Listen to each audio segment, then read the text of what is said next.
we've all been there. You're desiring touch and your partner, well, they're desiring space. Or you want to connect, but your partner is in work mode. Now, there's nothing wrong with this. This happens. Our desires, sometimes they're not matched up, and that's okay. It's perfectly human. But what I do want to talk about today is how something like guided intimacy can help you meet in the middle.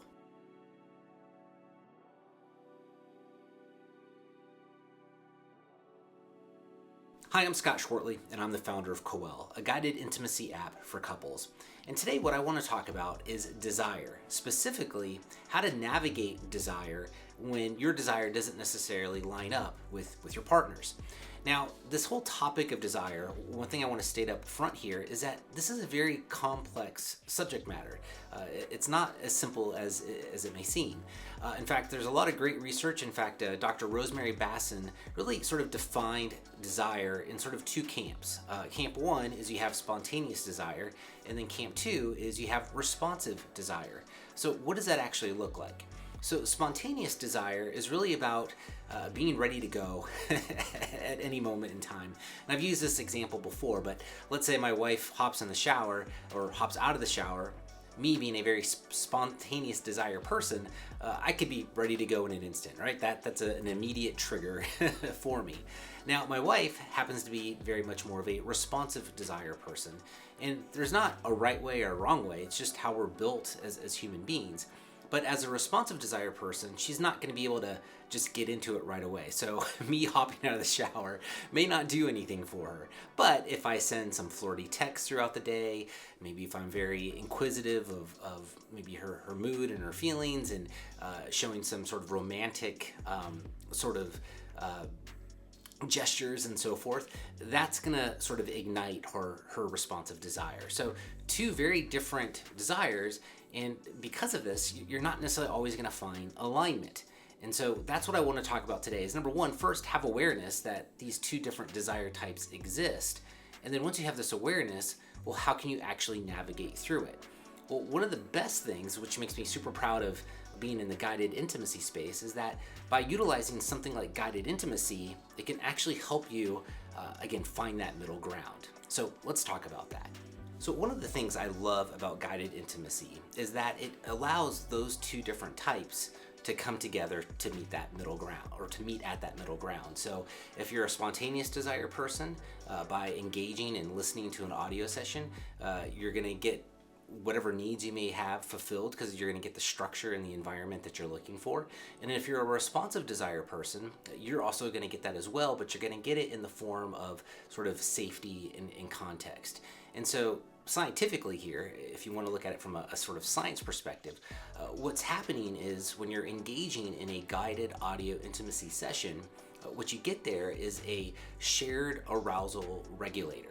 So those two things that I just talked about, sort of structure and then safety, both parties, their needs are essentially met in that environment. And that's a really magical and beautiful thing about guided intimacy. So you're engaging this act, you're listening together, and you're able to sort of focus in on the present moment. So let's go and establish some of the ground rules here when thinking about guided intimacy, because ultimately the goal here is to acknowledge that desires aren't necessarily always going to align, but if you can find this middle ground, how can you maximize that moment? So the first thing here to be mindful of is to remove sort of any end goal, right? So if you think about a guided intimacy session, it's about just engaging in that activity. It's about really more about attunement, more so than anything else. So it's not about an outcome. It's not about reaching a certain goal. It's about you and your partner engaging in this experience together. And enjoying it for what it is. And if you can get to that headspace, that really does create for not only an intimate environment, but also a very safe environment. All right, let's talk about number two, or sort of rule number two.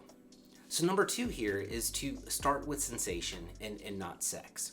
So if you think about a guided intimacy session where you're essentially listening to a narrator and you're essentially following this guide, think about it sort of like a GPS, right? It's a GPS in the bedroom. You're following this guide. When you start partaking in sort of these slow movements, and sort of this gentle rhythm, it's going to sort of release oxytocin. And what happens when you release oxytocin in the body is it reduces stress levels. And that's an amazing thing. So again, you and your partner, again, it's not about the goal, it's not about sex here, it's just about being in the moment, and accomplishing really sort of this theme in this section, which is all about attunement. So it's just being, again, dialed in together. All right, let's talk about number 3. So number 3 here is to communicate without blame. And now, the beautiful thing about guided intimacy, right, is you're not going to be talking. So you're not going to be doing all this analytical sort of overthinking.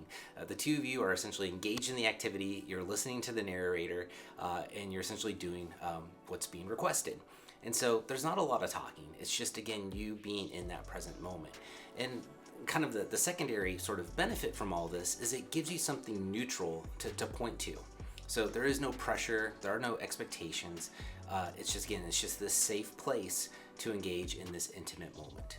All right, let's begin to wrap this up. So if you and your partner are truly struggling with aligning your desires, again, maybe one's in the mood and the other is not. And again, it doesn't mean that you're not attracted to each other anymore. It's just, again, different desire types. But if you find yourself facing this reality, maybe week in and week out, or maybe it appears every month or so, maybe it's a daily struggle, whatever sort of struggle you're dealing with where, again, your desires are not aligned, my suggestion is try a guided audio intimacy session.